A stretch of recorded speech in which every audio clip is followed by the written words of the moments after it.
we go. Welcome into the Stone Shield Show. We are here. We are live. It is Thursday, February 19th, 2026, the year of our Lord. Thanks for joining us. Thanks for making us part of your day here on a Thursday. Lots of stuff that we got to get to on today's show. Lots of Bengals conversation that I'm looking forward to really diving into. We're going to start with some stuff from The Athletic. Lots of good stuff over at The Athletic. That's the best subscription you can get, by the way, in sports, is if you pay that subscription for The Athletic. But all the beat writers through all the teams in the National Football League, all 32 teams, they came together and they brought their first mock draft, version 1.0, to the table. Paul Dehner Jr., of course, covers the Cincinnati Bengals for The Athletic. We're going to break down the top 10 in that particular mock draft, and it looks pretty similar to my first mock draft that we did last week, and by no means a worst-case scenario what we got here from The Athletic. We're going to do one of those in the coming weeks where all the good defensive players are gone, and we're kind of sitting there like, okay, who do we take if that's the case? Do you explore trading back, something I discussed with Reed Mouse.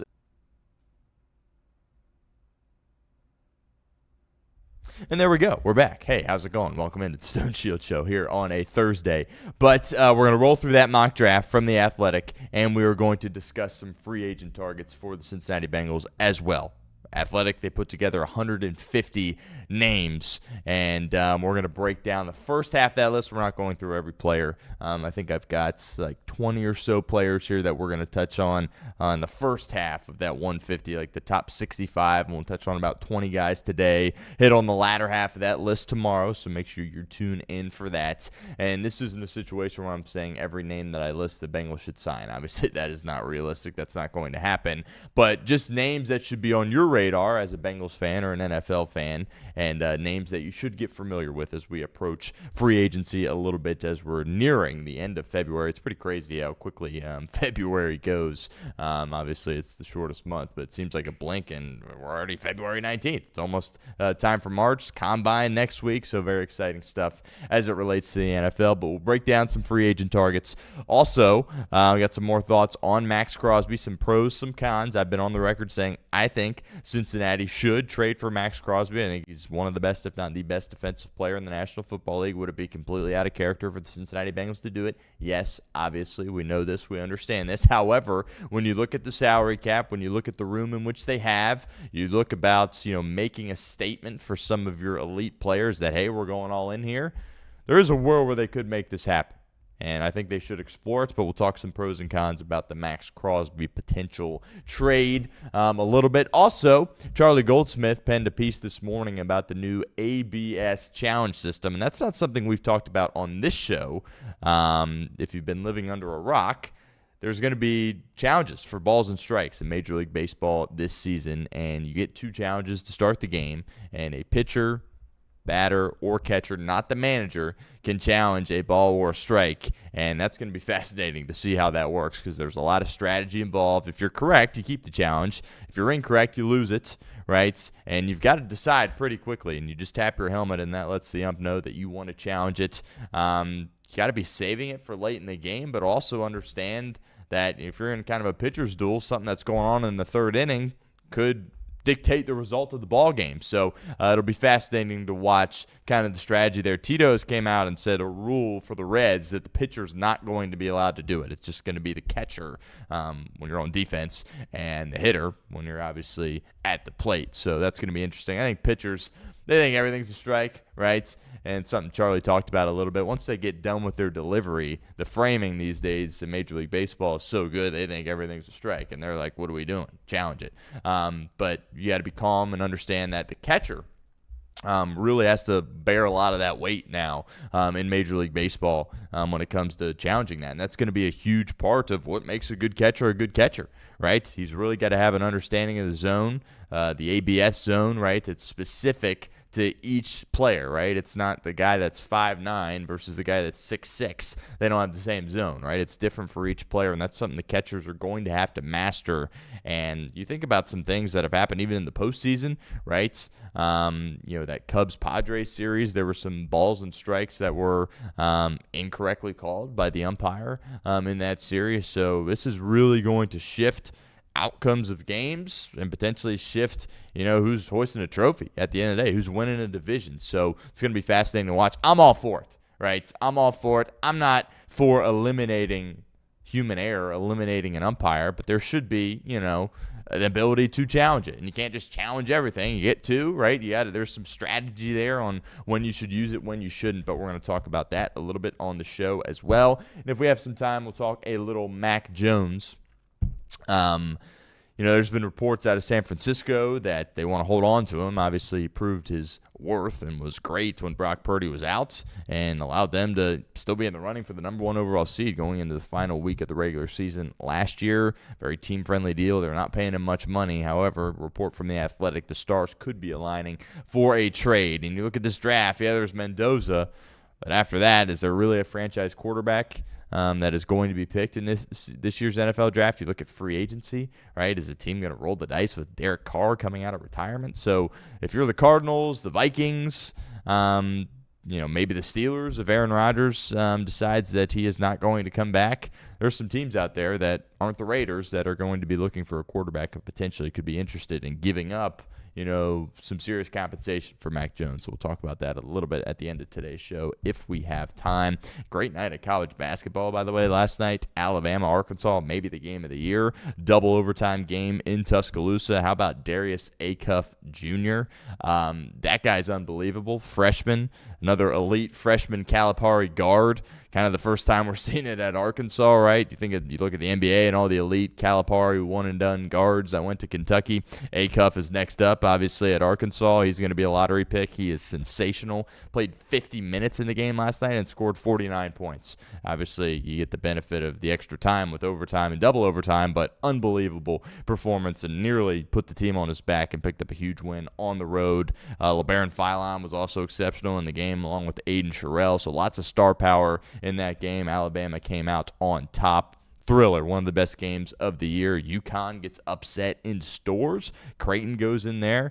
McDermott and company gives them an L, and see how UConn bounces back from that. Still think UConn, obviously, is a national title contender. NBA back tonight after the All-Star weekend. A couple of good games on Prime. Pistons-Knicks. Pistons number 1 seed in the East. Knicks are certainly a threat in the East as well. Celtics Warriors after that, which the job in which Boston has done with Tatum being out this year and having to shed some guys to get below the aprons, moving off of Porzingis and others. Just an unbelievable job by Brad Stevens. That guy's an absolute genius, one of the smartest guys in basketball, and they're a really good team, and they're still a threat this year. And there's been some rumblings about Tatum might be able to come back and play, which they're a title threat if that is the case. Golden State banged up. Steph's still out for a couple more days. I think his return date is the 22nd. So if you're a Warrior fan, hope is on the horizon there. But without Jimmy Butler, obviously they're in a difficult spot. But they did the right thing, held on to Draymond Green, and we'll see if they can sneak into the playoffs or at least the play-in, because the NBA certainly could use that, assuming Steph Curry, of course, is healthy. But the NBA back in action again tonight. Appreciate everyone for being here, making us part of your day. Subscribe to the channel if you haven't done so already. On our way to 22,000 subscribers here at the channel. Hopefully we can accomplish that by the end of the month. Combine coming up. Lots of exciting stuff in the NFL. Reds right around the corner. Games are right around the corner. Got some exciting stuff in the works there. Obviously, our Chatterbox Reds crew has been putting out videos, and they're raring to go because it's every day here coming up at the end of March, and we're certainly all looking forward to that. Excited about that. Find the podcast. Leave it a 5-star review. That really does go a long way for us. And if you're watching one of our clips on YouTube, help us out. Like the video really goes a long way and helps put more eyeballs on our content and ultimately allows us to bring more content to the table. But appreciate everyone for being here. Let's kind of just dive in. Lots of Cincinnati Bengals talk here on today's show, and I want to start with this mock draft from The Athletic. We're going to be talking about a lot of mock drafts here as we get into April. We did our first one last week. That's up on the channel if you haven't checked that out. And this one kind of broke pretty similar to the one I did last week. So The Athletic, again, I said this in the open, That's the best subscription in sports, right? Just buy a subscription to The Athletic. I get it's frustrating. Everything's behind a paywall these days. The Athletic,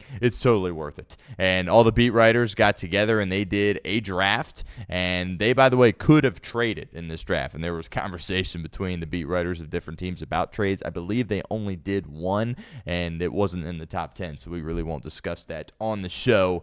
But one, clearly, Mendoza. We've talked about this a lot. There is the interesting stat about the pressure to sack rate. I think that's the biggest knock on Fernando Mendoza at this point. Again, is he a perfect prospect? No. Perfect prospects don't come each and every year. When was the last perfect prospect? Trevor Lawrence, and I'm a big Trevor Lawrence guy.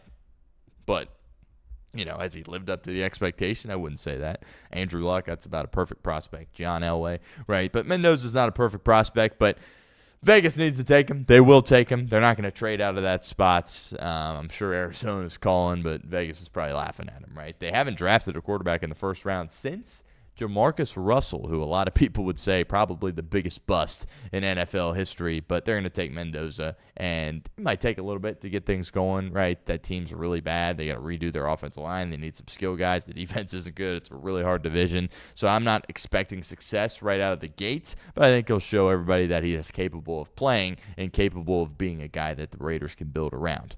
Arvell Reese at 2. I'll be shocked if he doesn't go 2, right? There's people out there, people in my mentions in the comment section saying that he's going to slip and that he's not this elite talent that everyone cracks him up to be. I watched most of Ohio State's games, start to finish, right? I watched a lot of his snaps. The dude's a force to be reckoned with, and I see Micah Parsons when I watch him, right? Micah Parsons at Penn State was kind of that off-ball linebacker who got to the NFL, gained more weight, and became one of the league's premier pass rushers. And I think that's what he is going to be with the Jets. He's going to add some weight. They're going to bring him off the edge, and he's going to be a really good player and a really versatile player there as well. And Aaron Glenn's getting back to calling plays, which I have no clue why he didn't call plays for the Jets last year. I've been on this for a while. If you're a coordinator, all these head coaches, unless you're Zach Taylor, were coordinators before they were the head coach, right? And they were probably play calling coordinators as well. The reason you got the job to be the Jets head coach is you were an elite defensive play caller for the Detroit Lions. All of a sudden you get the job and you want to pass that off to someone else and be the CEO coach. I don't get it. I don't understand it. He's going back to being the defensive play caller. Is it going to make much of a difference? I don't know, because it's the Jets and they're a laughingstock of an organization, and I would have fired Aaron Glenn after year one anyway. But getting back to calling the plays, having a guy like Arvell Reese that he can play with and line up in different spots, it's going to go a long way for him. I would be shocked if they took anybody else at number 2 overall. Could they move off it, try to stockpile picks? Maybe, right? But is anybody really going to be that interested in trading up and giving up a ton just to get a guy like Arvell Reese when somebody else in the top 10 is going to be available, like a Reuben Bain or, of course, a David Bailey out of Texas Tech? I don't really see that happening. The Jets, of course, would love to go quarterback here, but you just can't take Ty Simpson. And I'm a big Ty Simpson guy, but you just can't take him at number 2 overall. So I think you go best player available. To me, it's clearly Arvell Reese. I don't see how he stinks in the NFL. Is there a Chase Young element to this where it's like, oh, this dude's unbelievable, and then he just has like a fine NFL career? Like, Chase Young's not a bust, but relative to the expectation and relative to how he performed at Ohio State, clearly there's a huge gap there the size of the Grand Canyon. But I would be surprised if Arvell Reese kind of panned out similarly to that. And he's young there as well. He got a lot of football ahead of him, played really good this year, disappeared a little down the stretch. Maybe that's a little concerning, but talk about trait guys, right? Arvell Reese is a trait guy, but the production there as well, right? This isn't Shamar Stewart at number 2 overall. 3, Francis Mauigoa, the right tackle out of Arizona. We've said this for a while. If you're the Cincinnati Bengals, you're hoping those receivers go off the board. You're hoping somebody takes a second quarterback in the top 10. That's probably not going to happen, but you got your fingers crossed, and you hope both the tackles are gone too. Why? Because that opens up the possibility of having more selections at number 10 overall when it comes to addressing your defense. Mauigoa, right tackle, Miami, tough, ferocious guy.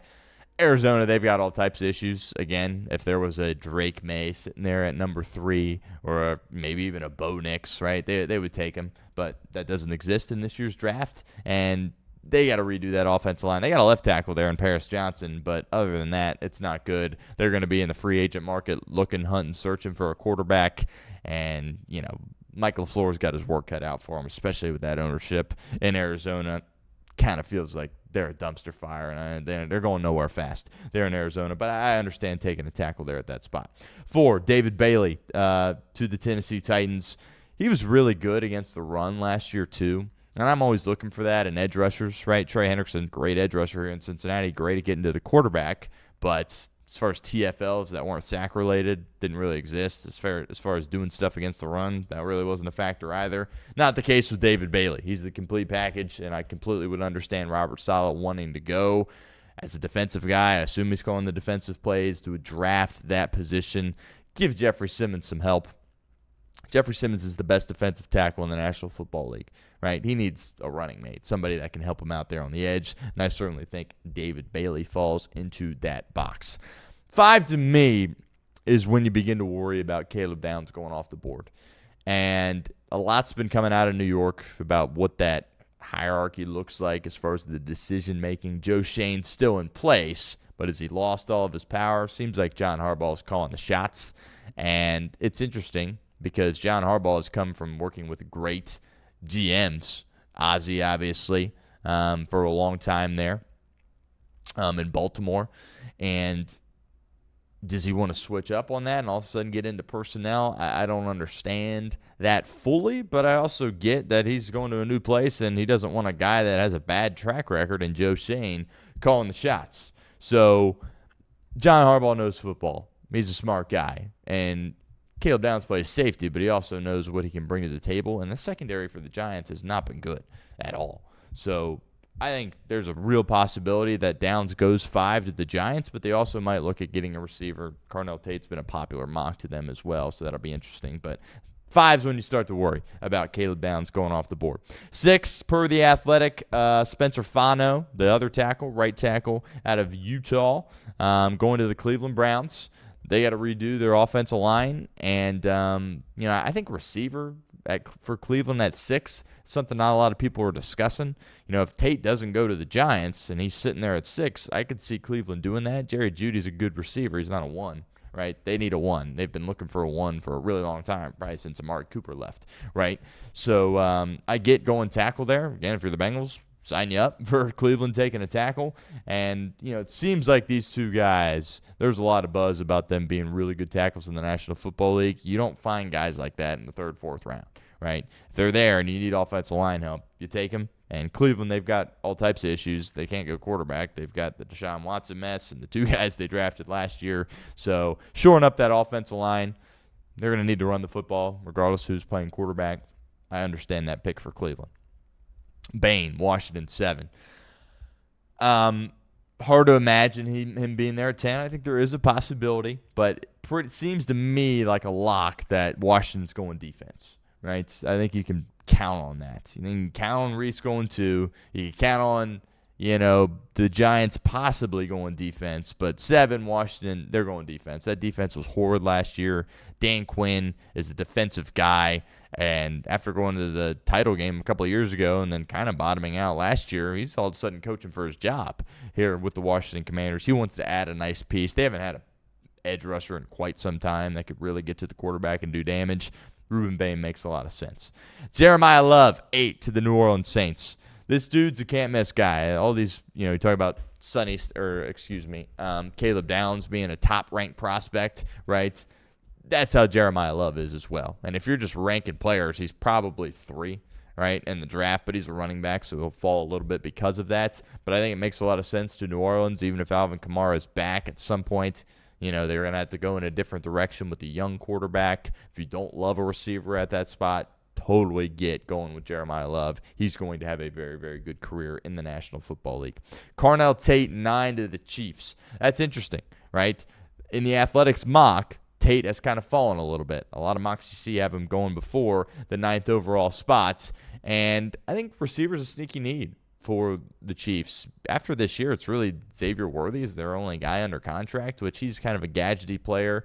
Hasn't really done much for him down the field. And you want Patrick Mahomes throwing the ball down the field. And they've kind of gotten away from that a little bit in the past couple of years. I think Carnell Tate makes a lot of sense. I think you put a receiver with elite traits and that has performed well at the collegiate level with Andy Reid and Patrick Mahomes. They're going to have success. So, again, if you're the Bengals, Chiefs take a receiver, that's totally fine. Sign you up. And then you get Daner's spot at number 10, and he does exactly what I did last week and takes Sonny Styles. I understand the concern that you took 2 linebackers in the draft last year and you played them both, and they both were terrible, right? Different kind of prospect here, different kind of cat when you're talking about Sonny Styles, right? Whoever came out there and said, oh, Demetrius Knight's played really good football. He had been kind of a journeyman. He was just playing big-time football that last year, right? There's a reason why. Sonny Styles, Ohio State, wearing the block O this past year, leadership, has played for several years, been a part of winning a national title, has been asked to do a lot, played early, played late, good against the run, can cover, can get after. He can just do it all. Very similar to Caleb Downs, but obviously in a totally different position. And is it a bit of a reach to take a linebacker at 10? Maybe, but he's a surefire guy. He's a can't-miss guy. He's a guy that's going to be a really solid linebacker in the National Football League, and you're looking for stability if you're the Cincinnati Bengals. That's what I would do at that spot. If Sonny's there, I would take him. Don't be surprised if Washington takes him, right? Don't be surprised if he is gone. But assuming Bailey, Bain, Downs, and Reese are all gone, I think to me, Sonny Styles is that guy. Now, if we want to have the Delane conversation, we can have that conversation. Those are the 2 guys that Daner said he was going back and forth on, and I would be doing the same if I'm the Cincinnati Bengals, right? Delane was unbelievable at LSU this past year. Not a single penalty, not a single touchdown that he gave up.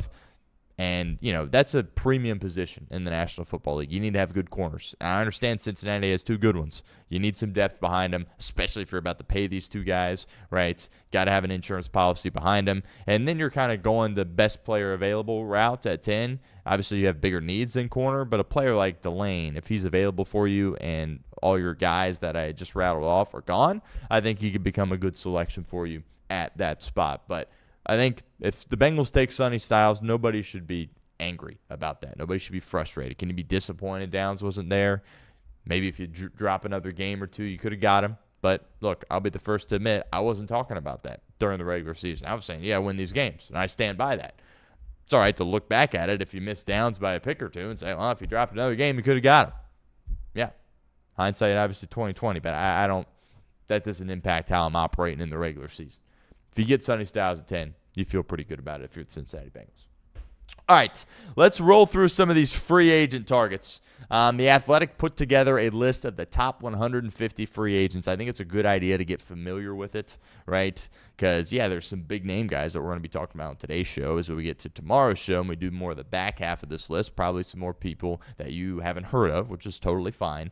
But the Bengals, maybe they get one big-name guy, but there's going to be a lot of middle-road guys that you probably hadn't heard of unless you're really plugged into the National Football League. But we're going to go through some of these guys. I worked through the top 65 guys. We're not doing the full top 65. I got about 20 players here that we're going to touch on that could be fits for the Cincinnati Bengals. I think it's a good idea to familiarize yourself with as we get a little bit closer to free agency here. So let's kind of dive in to these free agent targets.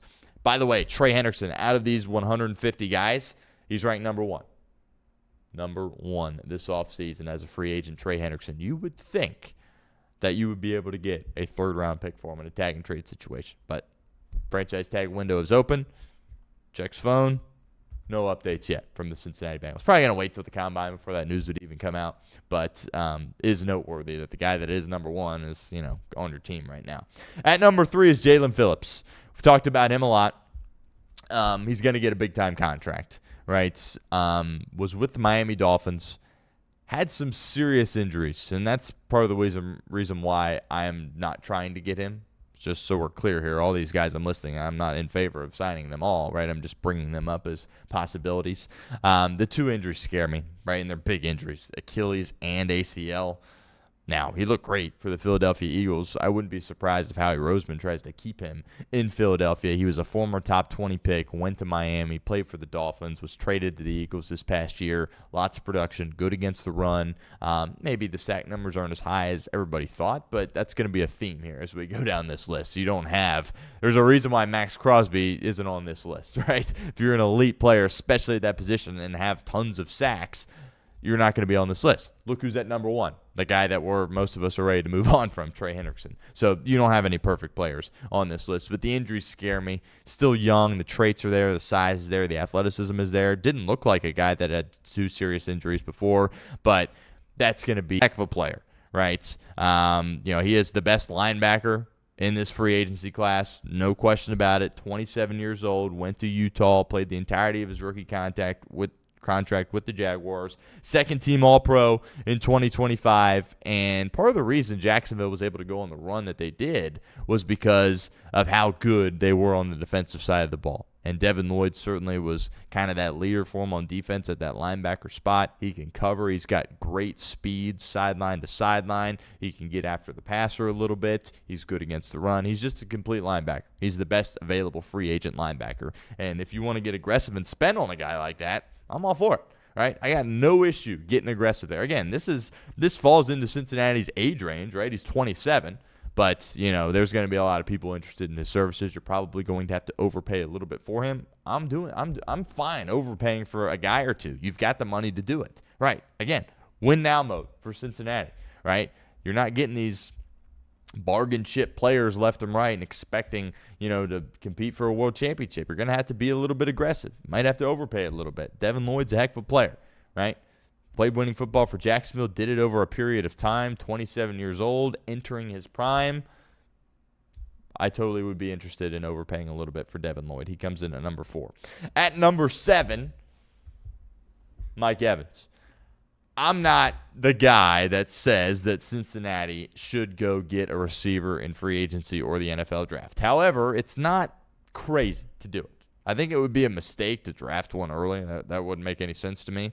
But if you look at Yoshi and you go, yeah, we can take him as a 3. He's got the rapport with Burrow, but we could really uncork this thing and get weird on offense. I don't think you're in a position to do it and land a guy like Mike Evans, right? But I love Mike Evans, so that's why I put him on this list. I think he's the most underrated player of my generation. He has been so good for so long with so many different quarterbacks in Tampa. Won the Super Bowl, obviously, with Brady. Has been great with Baker. You have a bit of an injury concern with him, but he's tough as heck.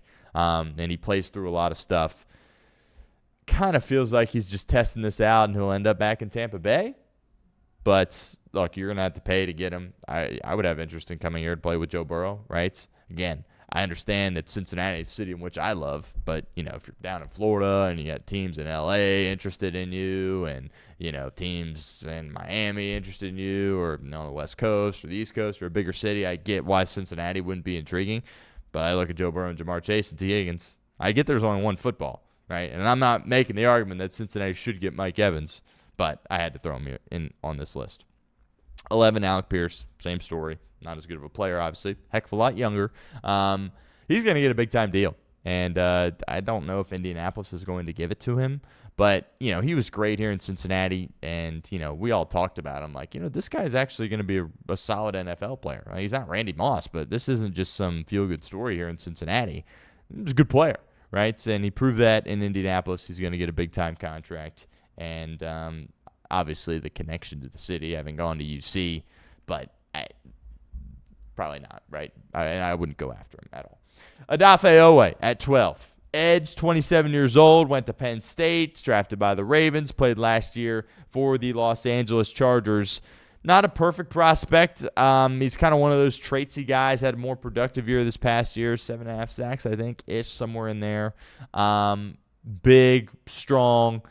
Questions with him against the run a little bit. Again, there's going to be a recurring theme. The production maybe not as high as you had hoped throughout this point, and he's kind of that next guy. I think Hendrickson, now he's the old guy, so we'll see what his contract looks like, but I think 1, clearly is Phillips, has the injury history.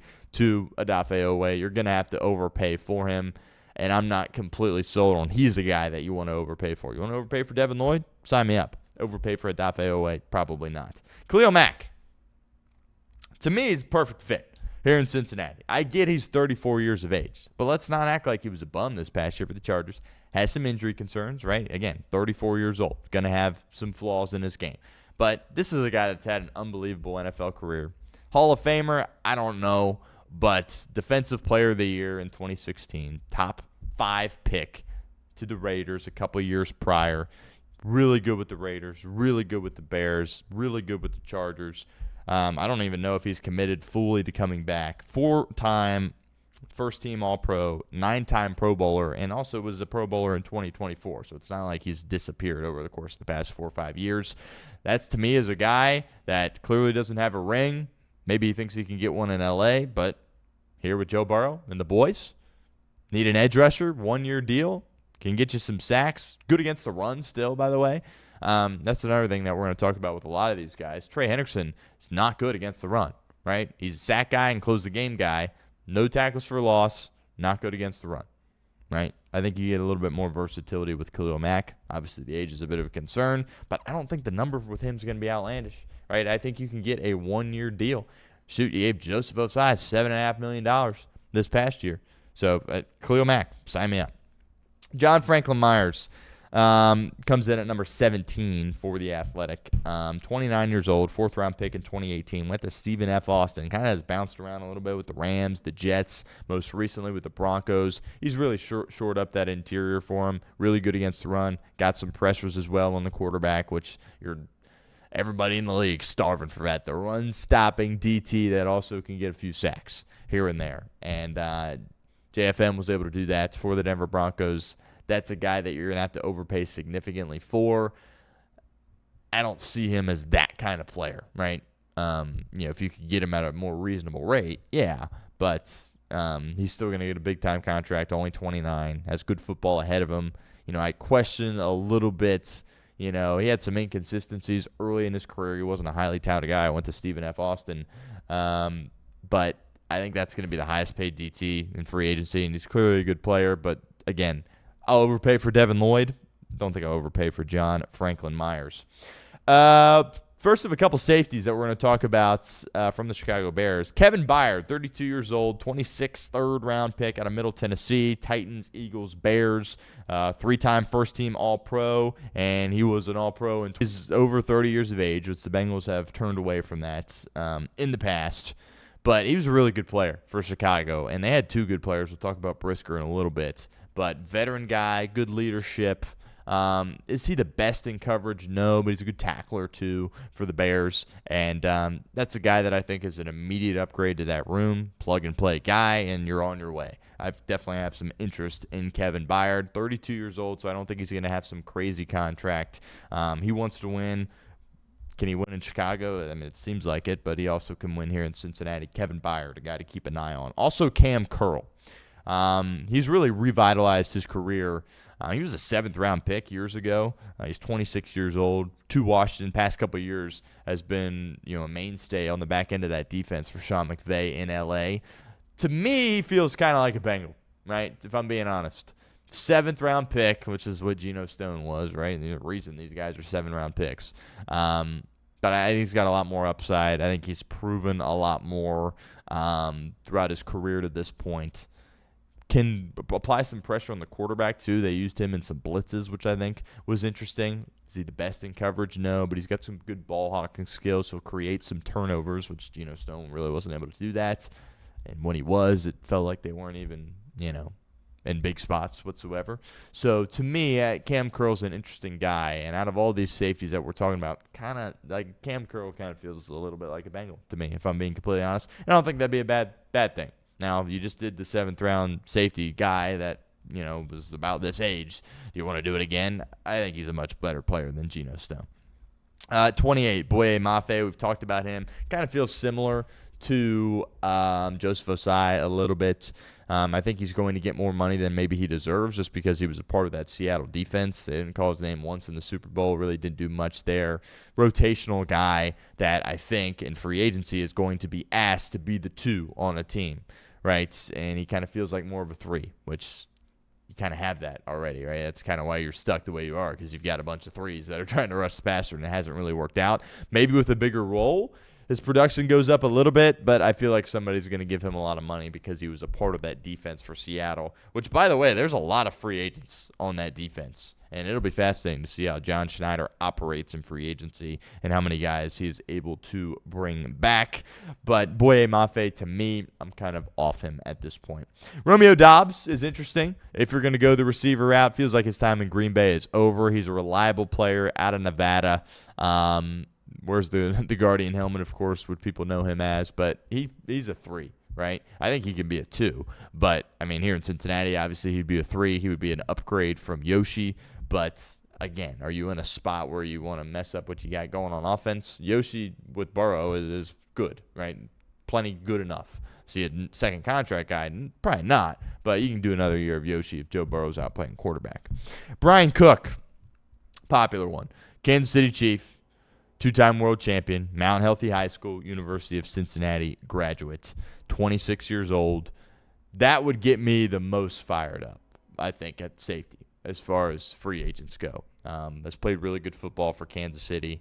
He can't really get after the passer. You can't really ask him to come up to the line of scrimmage and get after the quarterback or help you out much against the run. But he can lock up on the back end, has some good speed, good football IQ, mature guy, local guy. Makes a lot of sense. That would be a significant upgrade at that position if you brought in Bryan Cook. Joey Bosa. I'm open to Joey Bosa. There's a narrative around Joey Bosa that he's like this bum now. He's 30, right? He's not 34. He's 30. Obviously, 8+ years with the Chargers. At one point early in his career was one of the best pass rushers in football. He's not that anymore. Was with Buffalo last year. Thought he was really good on third down. And he forced like 3 or 4 fumbles for them too, which is an element that Cincinnati hasn't really had defensively. Went to Ohio State. Really good friends with Burrow. Makes a lot of sense. Interested to know what the contract would look like because he has had an injury history. And that usually scares me a little bit. It certainly scares the Bengals, especially when you hit that 30-year of age mark. But I think you could get him on a relatively friendly deal, right? So I don't think you have to, pay him like you would with certainly a Trey Hendrickson, right? And I've got some interest in Joey Bosa. And I think he would fit in really well here in Cincinnati. So I'm not. Some people are scared of, the injuries. I don't love the injuries, obviously, who would? But I think Bosa in Cincinnati makes a lot of sense. Another UC cat, Kobe Bryant, another Seattle Seahawk.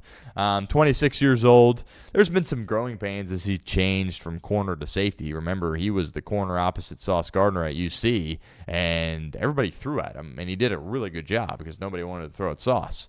Made the transition to safety. There's some growing pains there. That's never going to be perfect, but I think he's done it really well. I do think that is his position going forward. Has the connection to Cincinnati, of course. I think he's a really good player. I think he's made of the right stuff. People around the UC football team always raved about him. People view him as one of the favorite UC football players in recent memory. And I think I would be open to Kobe Bryant, of course, being a Cincinnati Bengal next year. Dalton Risner, the reason I'm bringing him up is because he checked in at number 44 on this list, which I thought was interesting. I didn't think he would be valued that high. That creates a little bit of concern for me. Again, I would get out ahead of it. I don't let him hit free agency. Sign him now, right? What you did with JD the other day, do that with Dalton Risner. But I was kind of surprised that he checked in at 44, but he had a really good year, right? This is a guy that was on his couch, and then Bengals signed him last minute, had a good year. Now all of a sudden he's the 44th ranked free agent in the National Football League, according to The Athletic. But get out ahead of it and value guard play. Right? The Bengals don't value guard and they don't value safety. I don't know why. They should. He's did a really nice job for you this past year. Bring him back. Chaisson, 45. New England Patriots, was on the team with Joe Burrow and Jamar Chase, obviously at LSU, 2019. Kind of had an interesting career. To me, it's all about how much he goes for. He bounced around a little. He was a first-round pick, top 20 pick, and then it didn't really pan out. He bounced around between a couple of teams, between a couple of practice squads too, and then found a home in New England, had a really solid year this past year. But he's kind of that traitsy guy where it's like he should be really good, and then he kind of tapped into that potential this past year, which the Bengals love those kinds of guys. I don't think he's going to be super expensive because I think teams are going to look at kind of his resume and be like, well, what was going on there in the early parts of your career? You were the top 20 pick, and you have not lived up to that at all. I understand that, you bring all the LSU guys from 2019 together. That's not why I'm interested in him. I'm interested in him because I think he can provide some pass rush for this team. I think he's good against the run, and I think he's an upgrade at that spot. He's still a young player, so I've got interest in Caleb Chaisson. Alex Anzalone, 49. A couple more here before we move on. 31 years old. Saints, Lions. He's been a really good linebacker for Dan Campbell. Third-round pick out of Florida when he came out. I'm interested in Alex Anzalone. He can play linebacker in this league. He's a good leader. He's a good tackler. Doesn't have many holes in his game. Is he the fastest guy in the world? No. But he's tough. He's physical. He's available. A guy that Cincinnati could use. Again, it feels kind of silly to me where I'm sitting here like, hey, he's a veteran linebacker. He's good. Bring him in. And the Bengals just hate veteran linebackers for whatever reason. I'm very interested in Alex Anzalone. David Onyemata, 33 years old, interior defensive lineman from the Falcons. He's from Nigeria. Didn't play American football until like relatively recently, I would say. Played with the Saints before that. He's a run stopper, right? And I've got interest in him. But that was kind of TJ Slayton, and that, it was fine, but I don't think it worked out the way they wanted to. The question is, I think TJ Slayton with help around him is a better player, just like anybody in the National Football League, right? If you had better guys around you, you're going to be better yourself. I don't know if he's necessarily an upgrade from Slayton, right, if he comes in. He's a bigger guy, but I've got some interest there. I like getting new bodies in that room. I think if you paired him with Slayton, that could be interesting. But out of Atlanta, keep an eye on him, David Onyemata. Travis Kelce, I had to throw him on. He's not coming, but 54 is where he is ranked. It'll be fascinating to see if he plays football or not. I get the UC thing, and I get the garage beer thing too, but I don't really – I respect the heck out of him as a player, but it's just – like, I don't view him as one of us, right? Because he was on that other side in Kansas City. And if he comes back, I would be shocked if it wasn't with the Chiefs. Demario Davis, 37 years old. Really good player still. 1-year deal. Whitworth was saying, and I'm saying it too. Get Demario Davis here. You got the connection with Mike Hodges, your linebacker coach. Coached him for several years in New Orleans. And I think there's this narrative out there that, this is a Saint for life. No. It's not. He played for the Jets. He played for the Browns. Maybe he wants to finish as a Saint, but it's not some, Eli Manning story where he's only played there his whole career, right? I think there's a chance he could move off. Cincinnati makes a lot of sense. You got a better chance at winning a ring here in Cincinnati than you do in New Orleans. You're 37 years old. How much longer are you going to be able to play this game? He still plays at a high level. Demario Davis, to me, no-brainer. 1-year deal. Come lead this defense as a linebacker. Go get him.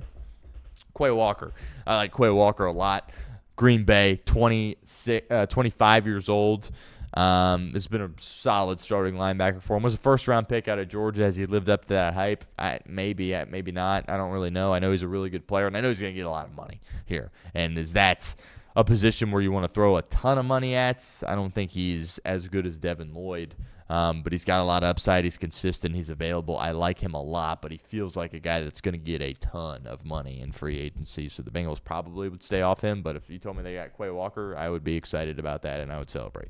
Lastly, Jaquan Brisker, the other safety for the Chicago Bears. You would think Ryan Poles is going to try to keep one of those guys because that Bears defense was bad. But the reason why they were even able to hang in there, in my opinion, was those two safeties. 26 years old, Penn State.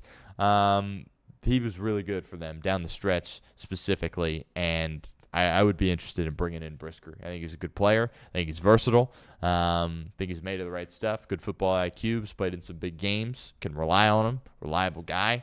I got interest in Brisker from the Chicago Bears. And like I already said, I think the Bengals need to value safety more. But I think if they go get one of those guys I just mentioned at that position, they're not taking Caleb Downs, which, again, say there's probably a 75% chance Caleb Downs is not available at number 10. But I feel like if they get a safety and he's still available at 10, they wouldn't get him, which I think would make me sick. But Brisker is an intriguing option and several years younger than Byard for the Chicago Bears. But those are that's kind of a list of guys from the Athletic. That's the top half. We'll do the bottom half later on.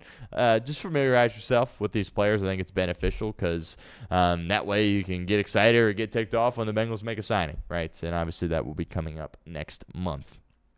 All right, a little bit of Maxx Crosby here before we get into this challenge system, balls and strikes. Paul Daniel Jr. of The Athletic, he weighed out his pros and cons for the Bengals bringing in Maxx Crosby. I've gone on the record. I've said I personally would trade for him. He's a couple years older than Micah Parsons, but he's 28, right? He's not Trey Hendrickson's age. He's got really good football ahead of him. Only 2 years left on his contract, so keep that in mind. But I think, if you traded for him, you'd watch him play this year and then you'd give him an extension. What I would do personally, I would move off the 10th overall pick for him.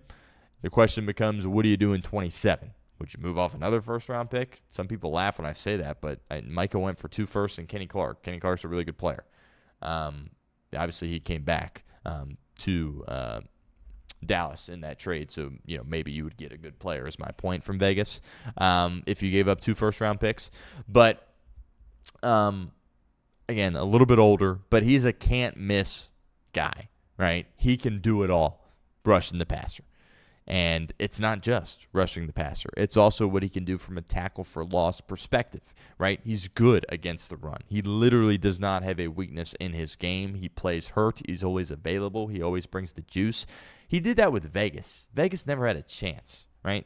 Those Vegas teams were absolutely putrid, right? Imagine what he would be like on a contender where he's competing in the playoffs and competing for actual championships, right? You can do that here in Cincinnati with Joe Burrow. I feel like the psyche of Joe Burrow and Maxx Crosby align.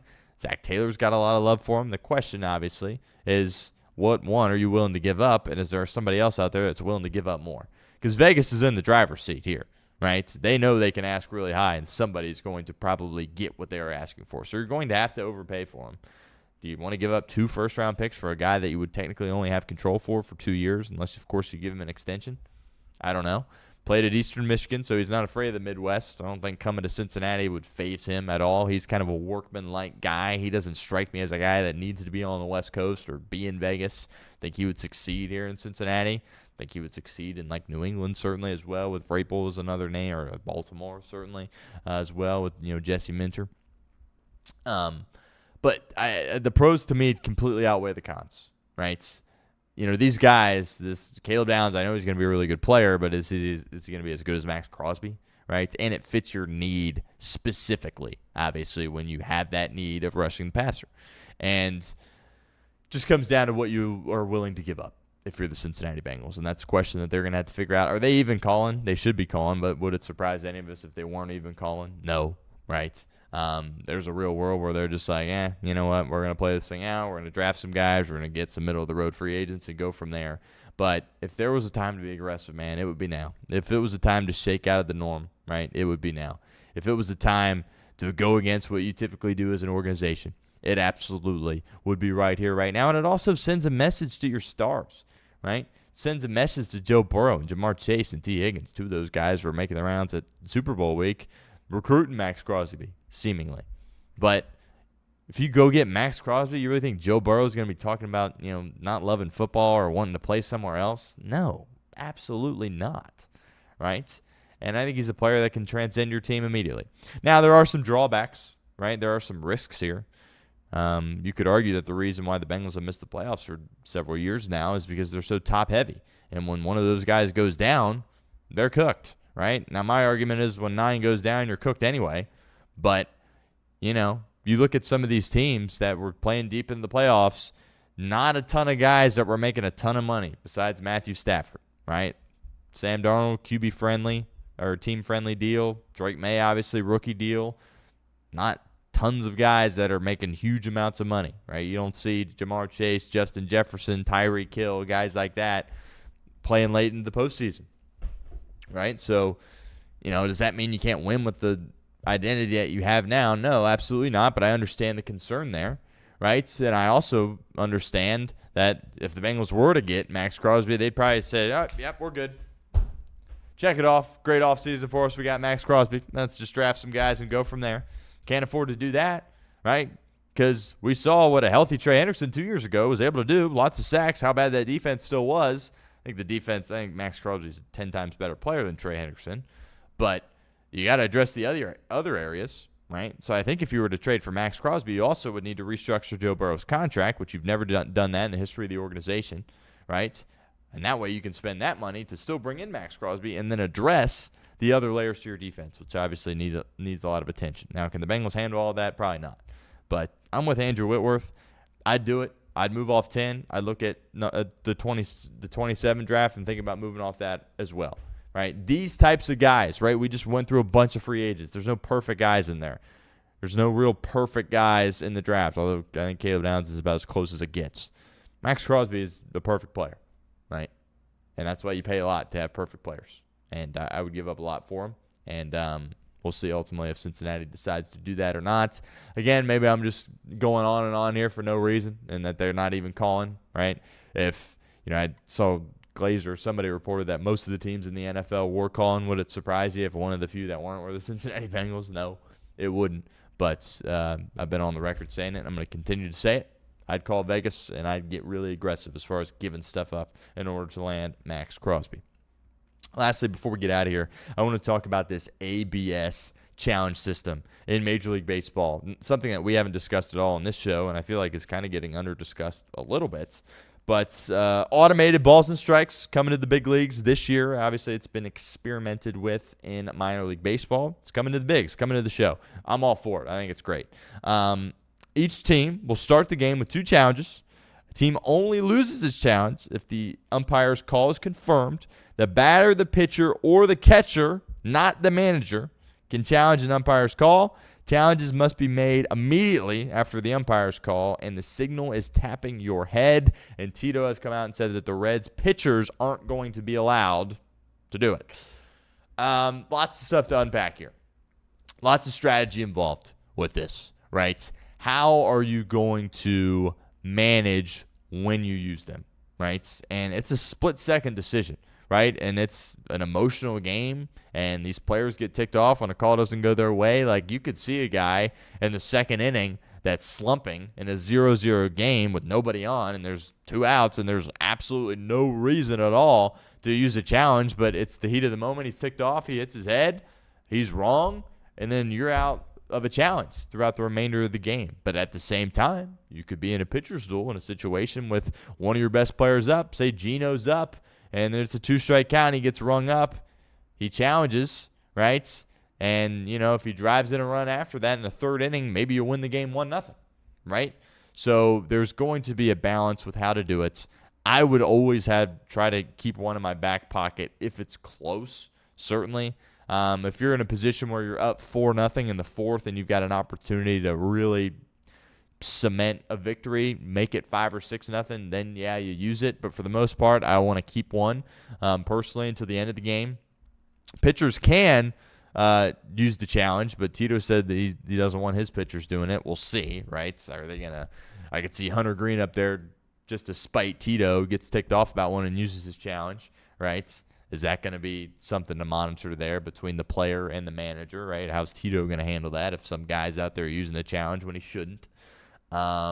Pitchers, Charlie points this out in his piece, always seemingly believe that every pitch they throw is a strike, and obviously it's not. But once they get done with their delivery, and catchers are so good at framing these days, they kind of look up and it looks pretty good, right? So I understand why Tito doesn't want pitchers doing it. The skill of a catcher, right? You talk about framing so much, but it's also going to be understanding this ABS system and understanding what the zone is for these different hitters. And every zone is different for every guy that comes to the plate because all the guys are different shapes and sizes, right? The guy's 5'9", his zone isn't the same as the guy that's 6'6". The catcher's got to have to know that, understand that, and be good at that, right? Good at identifying that because he's going to be the guy, using that challenge. It's going to be up to the catcher.